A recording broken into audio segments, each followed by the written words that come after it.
নমস্কার, আমি Bipasha Naskar Naskar academy YouTube চ্যানেলে আপনাদের স্বাগতম জানাই। যারা নেতাজি সুভাষ ওপেন ইউনিভার্সিটির আন্ডারে 2022 সালের ইউজি ও বিডিপি এক্সাম দেবেন তাদের উদ্দেশ্যে একটি সতর্ক বার্তা জানায়।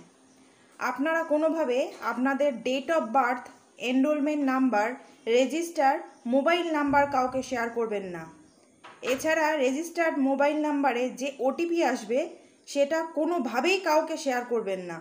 এ বিষয়ে এনএসইউ এর ডিরেক্টর অনির্বাণ স্যার 2022 সালে যে সকল ইউজি ও বিডিপির ছাত্ররা এক্সাম দেবেন তাদেরকে সচেতন করেছেন।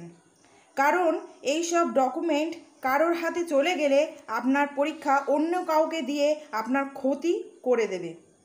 আপনি কিছুই জানেন না, বাট আপনি যখন অ্যাসাইনমেন্ট সাবমিট করতে যাবেন তখন পোর্টালে দেখবেন আপনার অ্যাসাইনমেন্টের সকল পেপার ইতিপূর্বে সাবমিট হয়ে গেছে। রেজাল্ট পাবলিশড হলে দেখবেন এক্সামে হয়তো আপনি ফেল করে গেছেন। হতে পারে কোনো ব্যক্তি আপনার পরীক্ষা দিয়ে উক্ত ব্যক্তি নিজের স্বার্থে অ্যাসাইনমেন্ট পোর্টাল থেকে প্রশ্নপত্র সংগ্রহ করতে পারে।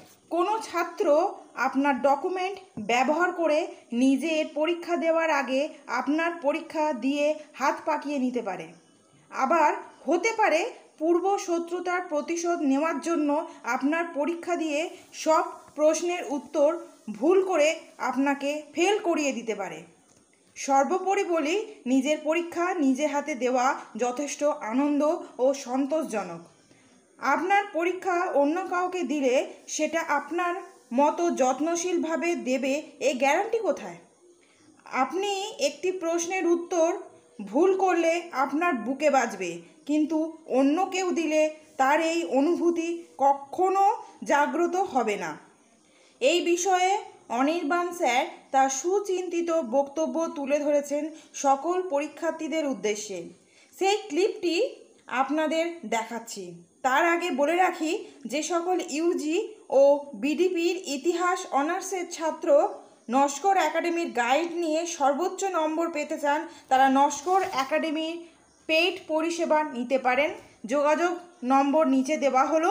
শুনুন অনির্বাণ বাবুর বক্তব্য 2022 সালের পরীক্ষার্থীদের উদ্দেশ্যে। আরেকটা খুব গুরুত্বপূর্ণ বিষয়, একজন স্টুডেন্ট হিসেবে আমি কখনোই আমার এনরোলমেন্ট নাম্বার, আমার ডেট অফ বার্থ আর রেজিস্টার্ড মোবাইল নাম্বার, এই তিনটে কিন্তু আমার নিজস্ব। যেমন ভাবে আমি ব্যাংকের এটিএম এর ওটিপি শেয়ার করি না, সেইভাবেই আমি এই তিনটে জিনিস আমাকে মেনটেন করতে হবে কনফিডেন্সিয়ালি। এই তিনটে যদি ডিসক্লোজড হয়ে যায় কারোর কাছে তাহলে কিন্তু সমূহ বিপদ।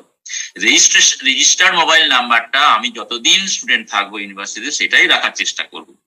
খুব সমস্যা হলে কিভাবে চেঞ্জ করা যায় সেটা বলা হলো। অন বেসিস অফ অ্যাপ্লিকেশন আমাদের ডেটাবেসে চেঞ্জ করা হয়, কিন্তু সেটা খুব রেয়ার কেস।